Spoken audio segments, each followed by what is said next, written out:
ಇನ್ನು ಅಮ್ಮನ ಜೊತೆ ಯಾವ ರೀತಿಯಾಗಿದೆ ನಿಮ್ಮ ಬಾಂಡಿಂಗು? ಅಮ್ಮನ ಜೊತೆ ಯಾವ ರೀತಿಯಾಗಿರ್ತೀರಾ? ಮನೆಯಲ್ಲಿ ಆಯ್ತು, ಸೆಟ್ಟಲ್ ಆಯ್ತು, ಹೊರಗೆ ಹೋಗ್ಬೇಕಾದ್ರೆ ಎಲ್ಲಾದ್ರೂ ನೀವು ಲಾಸ್ಟ್ ಟೈಮ್ ನಿಮ್ಮ ಪೋಸ್ಟನ್ನು ನೋಡಿದಾಗ ಲಾಸ್ಟ್ ಟೈಮ್ ಪ್ಯಾರಿಸಿಗೂ ಕೂಡ ನೀವು ಹೋಗಿ ಅಮ್ಮ ನೀವು ಕೂಡ ಡ್ಯಾನ್ಸ್ ಮಾಡಿದ್ರಿ. ಓಕೆ, ಯಾವ ರೀತಿಯಾಗಿರುತ್ತೆ ನಿಮ್ಮ ಬಾಂಡಿಂಗು ಹೊರಗಡೆ? ನಾವೆಲ್ಲೇ ಹೋಗಿದ್ರು, ಮನೇಲಿರ್ಲಿ, ಶೂಟಿಂಗ್ ಸ್ಪಾಟಲ್ಲಿರಲಿ, ಟ್ರಾವೆಲ್ ಮಾಡುವಾಗ, ಎನಿವೇರ್ ಸೇಮ್ ಆಗಿರ್ತೀವಿ, ಫ್ರೆಂಡ್ಸ್ ಆಗಿರ್ತೀವಿ. ನಂದು ಆ್ಯಕ್ಚುಲಿ ನಾವು ಬಾಂಬೆಲಿರುವಾಗ ನಾನು ಅಮ್ಮ ನಾವಿಬ್ಬರೇ ಹೋಗಿದ್ವಿ ಬಾಂಬೆಗೆ. ಓಕೆ, ನಾವು ಒಂದು ಮನೆ ತಗೊಂಡು ನಾವಿಬ್ಬರೇ ಅಷ್ಟೇ, ಏನು ಕಾಲೇಜ್ ಸ್ಟೂಡೆಂಟ್ಸ್ ಥರ ಕಾಲೇಜ್ಗೆ ಹೋಗ್ಬಿಟ್ಟಿದ್ವಿ. ಸೊ ಮನೆ ನಾವಿಬ್ಬರೇ ಇದ್ಕೊಂಡು ನಾವೇ ಎಲ್ಲ ನೋಡ್ಕೊಂಡಿದ್ವಿ. ರೆಸ್ಪಾನ್ಸಿಬಿಲಿಟಿ ಇರಲಿ, ನನ್ನ ಕ್ಲಾಸಸ್ದು ಅದೆಲ್ಲ ನಾವೇ ನೋಡ್ಕೊಳ್ತಾ ಇದ್ವಿ. ಸೊ ಆಗ ನನಗೆ ಅಮ್ಮಯಿಂದ ಜಾಸ್ತಿ ಒಂದು ಟೀಚರ್ ಆಗಿ, ಬಿಕಾಸ್ ಅಫ್ಕೋರ್ಸ್ ಆ್ಯಕ್ಟಿಂಗು ಅದೆಲ್ಲ ಕಲಿತಾ ಇದ್ದೆ ಅವರಿಂದ, ಅದ್ರ ಜೊತೆ ಒಂದು ಬೆಸ್ಟ್ ಫ್ರೆಂಡ್ ಆಗಿ ಆಗ್ಬಿಟ್ಟಿದ್ರು. ಎಲ್ಲಿ ಹೋದಾಗ್ಲೂ ನಾವು ಕೂಡ ನೋಡ್ತಾ ಇರ್ತೀವಿ, ಇನ್ನು ಪೋಸ್ಟ್ ಅಲ್ಲಿ ಆಯ್ತು ಎಲ್ಲ ಇಬ್ರು ಕೂಡ ಇರ್ತೀರಾ, ಎಲ್ಲ ಹೋದ್ರು ಇಬ್ರು ಸ್ವಲ್ಪ ಜಾಸ್ತಿನೇ ಅಟ್ಯಾಚ್ಮೆಂಟ್ ಪ್ರಾಬ್ಲಮ್ ಆಗ್ತಾ ಇದೆ. ನನ್ನ ಫ್ರೆಂಡ್ಸ್ ಎಲ್ಲರೂ ಹೇಳ್ತಾ ಇರ್ತಾರೆ, ನೀನ್ ಅಮ್ಮಂದ ಸ್ವಲ್ಪ ಸೆಪರೇಟ್ ಆಗು, ಯಾವಾಗ್ಲೂ ಅವ್ರ ಜೊತೆನೇ ಇರ್ತೀಯಾ, ನಮ್ ಸೀಕ್ರೆಟ್ಸ್ ಹೇಳಿದ್ರೆ ನೀವು ಅವ್ರಿಗೆ ಹೇಳ್ಬಿಡ್ತೀರಾ ಅಂತ ಯಾವಾಗ್ಲೂ ಬೈತಾ ಫ್ರೆಂಡ್ಸ್ ಹೇಳ್ತಿರ್ತಾರೆ ಅನ್ಸುತ್ತೆ.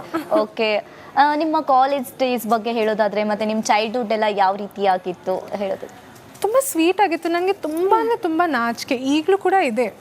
ಇಷ್ಟು ಮಾತಾಡ್ತಾ ಇದ್ದೀನಿ ಅಂತ ಎಲ್ಲರೂ ಹೇಳ್ತಾ ಇರ್ತಾರೆ, ಶಾಕ್ ಆಗಿಬಿಟ್ಟಿದ್ದೀವಿ, ಅನಿ ಇಷ್ಟೊಂದು ಮಾತಾಡ್ತಾರೆ. ಆರಾಧನಾ ಅವರು ಸೈಲೆಂಟಾ? ತುಂಬ ಸೈಲೆಂಟು, ತುಂಬ ನಾಚಿಕೆ.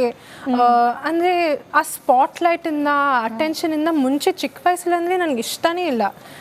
ಸೊ ಆವಾಗ ತುಂಬ ಸೈಲೆಂಟ್ ಆಗಿದ್ದೆ. ನನ್ನ ಓನ್ ಪ್ರಪಂಚದಲ್ಲಿ ಬಾರ್ಬೀಸ್ ಜೊತೆ ನಂದು ಅಡುಗೆ ಮನೆಯದು ಎಲ್ಲ ಆಟಾಡ್ತಾ ಇದ್ದೆ ಅದೆಲ್ಲ.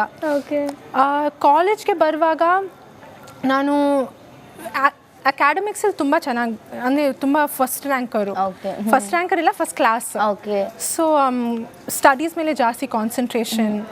ಫ್ರೆಂಡ್ಸ್ ತುಂಬ ಕಮ್ಮಿ ಇದ್ದರು. ಸೊ ಓನ್ಲಿ 2 ಫ್ರೆಂಡ್ಸ್ 3 ಫ್ರೆಂಡ್ಸ್ ಈಗಲೂ ಕೂಡ ಅವರೇ ನನ್ನ ಫ್ರೆಂಡ್ಸ್ ಸ್ಕೂಲಿಂದ, ಅಂದರೆ ನನ್ನ LKG UKG ಇಂದ ಸೇಮ್ ಫ್ರೆಂಡ್ಸ್ ಇದ್ದಾರೆ.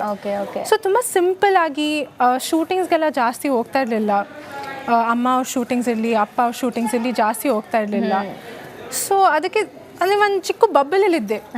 ನನ್ನ ಕಾಟೇರ ಮೂವಿ ಸೈನ್ ಆದಮೇಲೆ ಆ ಬಬಲ್ ಆಚೆ ಸ್ಟೆಪ್ ತೊಗೊಂಡೆ ಫಸ್ಟ್ ಟೈಮ್ ರಿಯಲ್ ವರ್ಲ್ಡಲ್ಲಿ.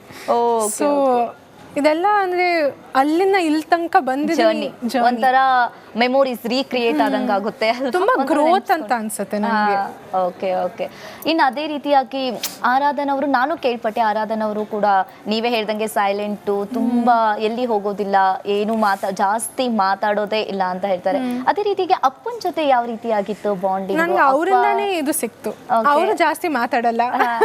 ಅಪ್ಪನ ಜೊತೆ ಯಾವ ರೀತಿಯಾಗಿ ಇರ್ತಿದ್ರಿ? ಅಪ್ಪನ ಜೊತೆ ಅಂದರೆ ನಮ್ಮಿಬ್ರದ್ದು ಫಸ್ಟ್ ಲವ್ ಏನಂದ್ರೆ ಮ್ಯಾಥ್ಸ್. ಸೊ ಅಪ್ಪನ ಜೊತೆ ಅಕೌಂಟ್ಸ್ ಇರಲಿ, ಅವ್ರದ್ದು ಪ್ರೊಡಕ್ಷನ್ ಹೌಸ್ದು ಅಕೌಂಟ್ಸ್ ನನ್ನ ಜೊತೆ ಮತ್ತೆ ನೀನು ಚೆಕ್ ಮಾಡು ಎಲ್ಲ ಕರೆಕ್ಟ್ ಆಗಿದೆ ಅಂತ ಅದೆಲ್ಲ ಡಿಸ್ಕಷನ್ಸ್ ನಡೀತಾ ಇತ್ತು ಮನೆಯಲ್ಲಿ. ಮೂವೀಸ್ ಬಗ್ಗೆ ಇರಲಿ, ಅವ್ರಿಗೆ ಏನಂದ್ರೆ ಮೂವೀಸ್ದು ಅಷ್ಟೊಂದು ಪ್ರೀತಿ ಇತ್ತು, ಅಷ್ಟೊಂದು ಪ್ಯಾಷನ್ ಇತ್ತು ಮೂವೀಸ್ ಬಗ್ಗೆ. ಸೊ ಮನೆ ಬಂದ ತಕ್ಷಣ ಮೂವೀಸು, ನಾನು ಇವತ್ತು ಈ ಮೂವಿ ನೋಡಿದೆ, ನೀನು ಯಾವ ಮೂವಿ ನೋಡಿದೆ, ತಮ್ಮ ಯಾವ ಮೂವಿ ನೋಡಿದಾನೆ, ನಾಳೆ ಫಸ್ಟ್ ಈ ಮೂವಿಗೆ ಹೋಗೋಣ, ಸಿಂಗಲ್ ಸ್ಕ್ರೀನ್ ಥಿಯೇಟರ್ ಅಲ್ಲಿ ನಡೆಯುತ್ತೆ. ಹೋಗ್ತಿದ್ರ ನೀವೆಲ್ಲರೂ? ನಾನು ಕಮ್ಮಿ, ತಮ್ಮ ಕರ್ಕೊಂಡು ಹೋಗ್ತಾ ಇದ್ರು. ಹಾಗಾದ್ರೆ ಮನೆಯಲ್ಲಿ ಜಾಸ್ತಿ ತಮ್ಮನ್ಕಿಂತ ಅಪ್ಪನ ಜೊತೆ ಬಾಂಡಿಂಗ್ ನಿಮ್ದೇ ಜಾಸ್ತಿ ಇರ್ತಿತ್ತು ಅನ್ಸುತ್ತೆ. ನನ್ ಮನೆಯಲ್ಲಿ ಅಂದ್ರೆ ನಂದೇ ಜಾಸ್ತಿ. ತಮ್ಮ ಇನ್ನು ಚಿಕ್ಕವನಿದ್ದ ಅಲ್ಲ, ಅವನ್ಗೇನಂದ್ರೆ ತಮ್ಮ ಮಾಸ್ ಮೂವೀಸ್ಗೆ ಇಷ್ಟ ಪಡ್ಬೇಕು ಚಿಕ್ಕ ವಯಸ್ಸಿಂದ ಅಂತ ಮಾಸ್ ಮೂವೀಸ್ಗೆ ಕರ್ಕೊಂಡು ಹೋಗ್ತಾ ಇದ್ರು. ನಾನೇನಂದ್ರೆ ಮನೇಲಿ ಕೂತ್ಕೊಂಡು ಕ್ಲಾಸ್ ಮೂವೀಸ್ ನೋಡ್ತಾ ಇದ್ದೆ. ಸೊ ಅವ್ರ ಜೊತೆ ಅಕೌಂಟ್ಸ್ ಡಿಸ್ಕಸ್ ಮಾಡ್ತಾ ಇದ್ದೆ. ತಿನ್ನೋದಲ್ಲಿ ಅವರಿಂದಾನೇ ನಮ್ಗೆ ಒಂದು ಆಪಟೈಟ್ ಸಿಕ್ಕಿದೆ. ಲೈಫ್ ಬಗ್ಗೆ ಇರಲಿ, ಊಟದ ಬಗ್ಗೆ ಇರಲಿ, ಸ್ವೀಟ್ಸ್ದು. ಅಮ್ಮಗೆ ಸ್ವೀಟ್ಸ್ ಇಷ್ಟ ಅಲ್ಲ, ನನಗೆ ಅಪ್ಪಗೆ ಸ್ವೀಟ್ಸ್ ತುಂಬ ಇಷ್ಟ. ಸೊ ಒಂಥರ ಸೈಲೆಂಟ್ ಕಾನ್ವರ್ಸೇಷನ್ಸ್. ಇಬ್ಬರಲ್ಲಿ ನಾಚಿಕೆ ಇದೆ, ಆ ನಾಚಿಕೆಯಲ್ಲೇ ಏನೋ ಮಾತಾಡೋದು, ಆ ಥರ ಇತ್ತು ಬಾಂಡಿಂಗ್. ಖುಷಿ ಆಗುತ್ತೆ ಕೇಳಿದ್ರೆ ಒಂಥರ ಅಪ್ಪ ಮಗಳದ್ದು ಬಾಂಡಿಂಗ್ ಅಂತ. ಅದೇ ರೀತಿಯಾಗಿ ಈಗ ಏನಾದರೂ ಕಾಟೇರ ಈಗ ಫಿಲಮ್ ಆಲ್ರೆಡಿ ಸಕ್ಸಸ್ಸು ಆಯಿತು, ರಿಲೀಸು ಆಯಿತು, ನೆಕ್ಸ್ಟ್ ಯಾವುದಾದ್ರೂ ಪ್ರಾಜೆಕ್ಟ್ ಒಪ್ಕೊಂಡಿದ್ದೀರಾ? ನೆಕ್ಸ್ಟ್ ಏನು ಆರಾಧನಾ ಅಂತ ಎಲ್ಲರೂ ಕೂಡ ಅಭಿಮಾನಿಗಳು ಕೂಡ ಕೇಳ್ತಾ ಇದ್ದಾರೆ, ಏನು ನೆಕ್ಸ್ಟ್ ನನಗೆ ಗೊತ್ತಾ ಎಲ್ಲರೂ ವೇಟ್ ಮಾಡ್ತಾ ಇದ್ದಾರೆ ಏನು ಬರ್ತಾ ಇದೆ ನೆಕ್ಸ್ಟ್ ಅಂತ. ಮಾತುಕತೆ ನಡೆದಿದೆ ಆಲ್ರೆಡಿ, ಫಿಕ್ಸ್ ಆಗಿದೆ. ಬಟ್ ಅಫ್ಕೋರ್ಸ್ ಪ್ರೊಡಕ್ಷನ್ ಹೌಸಿಂದ ಅದು ಅವ್ರು ಅನೌನ್ಸ್ ಮಾಡ್ತಾರೆ, ಅವ್ರ ರೀತಿಲಿ ಗ್ರ್ಯಾಂಡ್ ಆಗಿ ಅನೌನ್ಸ್ ಮಾಡ್ತಾರೆ. ಸೊ ಅದಕ್ಕೆ ನೀವೆಲ್ಲ ವೇಟ್ ಮಾಡ್ಬೇಕಿನ್ನು. ಇನ್ನು ಯಾವಾಗ ಬರ್ಬೋದು, ಇನ್ನು ಎಷ್ಟು ಟೈಮ್ ತಗೋಬಹುದು?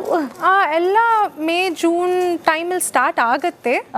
ಬಟ್ ಅಫ್ಕೋರ್ಸ್ ನೋಡೋಣ, ನೀವು ನೋಡ್ತೀರಾ.